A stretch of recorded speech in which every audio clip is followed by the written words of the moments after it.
Okay, reference angle is an acute angle formed between the terminal side of the angle and the x-axis. The most important thing to remember here is two things. Number one, it's acute, and second of all, the x-axis. What does it mean to be an acute angle? Yeah, so as an acute angle, it's somewhere between,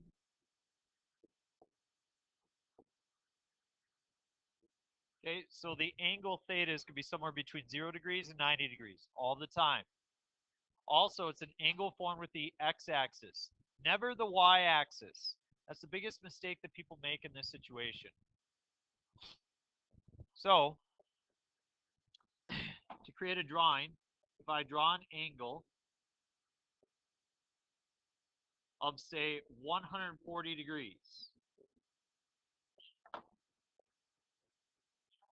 the question is, what is the reference angle of 140 degrees? Well, first of all, it's an acute angle, and it's formed between the terminal side, that's what it means to be terminal side, the ending side of the angle, and the x-axis. What is the measure of that green angle? 40 degrees. How'd you get 40? Yeah, those two angles have to add up to 180 degrees. Why are we doing this? In order to be able to solve trigonometric equations, you first have to be able to find reference angles. If you can find reference angles, then you'll be able to solve trigonometric equations. If you cannot find reference angles, then you will not be able to solve trig equations. It's as simple as that. So you have to be able to decide if you can accomplish this assignment. If you can, then you'll be good to go. So all we have for notes today are these these 9 problems here, and then you've got a worksheet where you're going to practice this. Question. Yeah, but I stood on this part for like 5 minutes. You should have it written down. You should do it faster. So here we go. Find the reference angle for the following. So what I do is I draw the angle in standard position.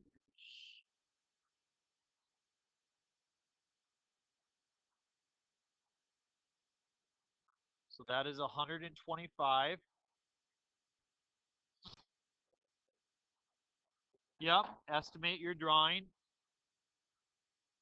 That will be the reference angle. Anybody want to tell me what the measure of the reference angle is? 55 degrees. Which quadrant does 200 place me in? Which quadrant does 200 place you in? The third quadrant. So in this situation, the reference angle is going to again be between the x-axis and the terminal side.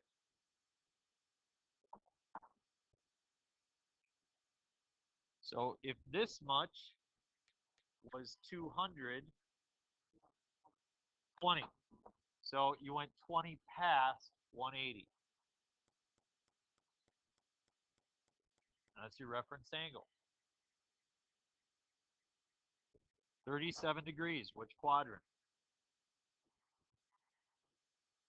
First quadrant, right?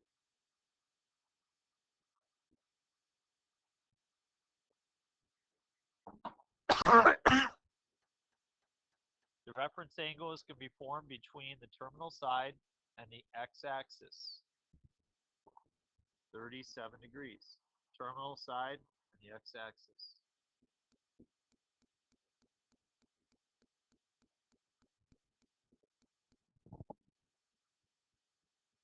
$342, which quadrant? Fourth quadrant.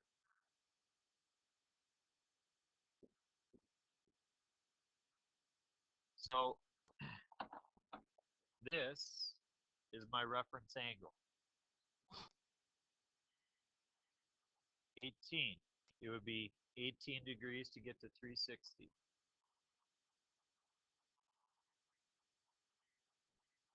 $275, which quadrant?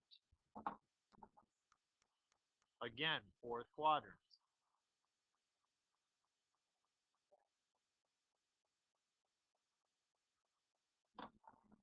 The reference angle is formed between the x-axis and the terminal side.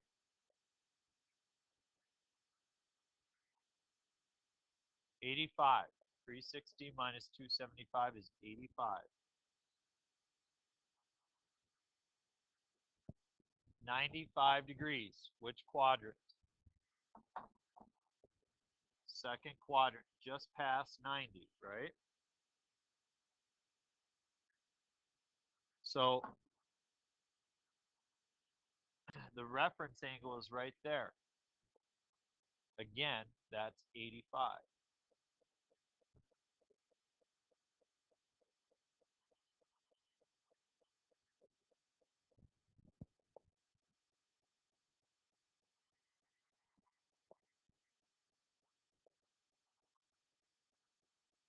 Let's try negative 116.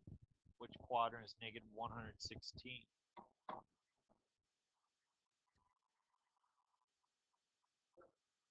It'll be in the third quadrant because this would be negative 90.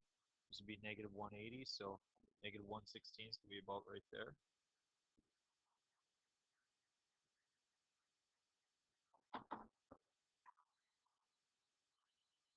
So that amount is what we need to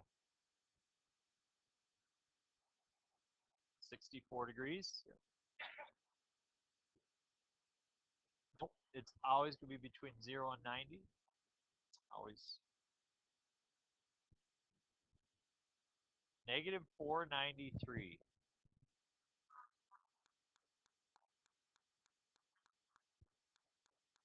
Let's see. Negative 90, negative 180, negative 270, negative 360, negative 450, and then negative 540. So it looks like we're going to be somewhere right about there, right?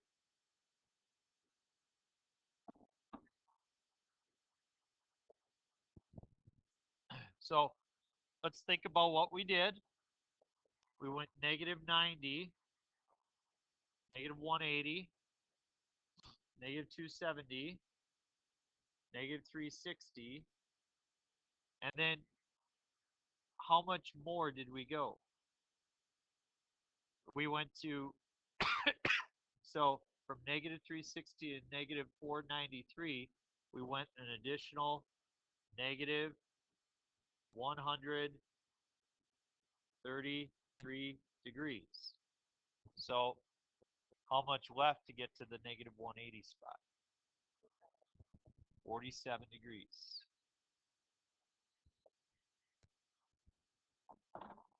Finally, the last one, 181. Which quadrant? Third quadrant.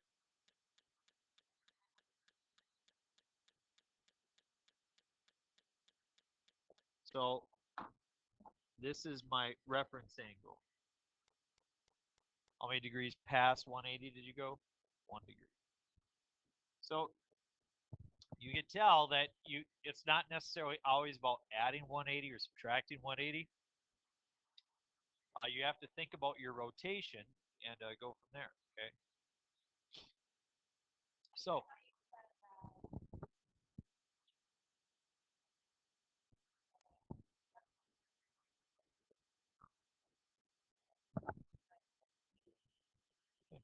it's a short little 10-minute lesson.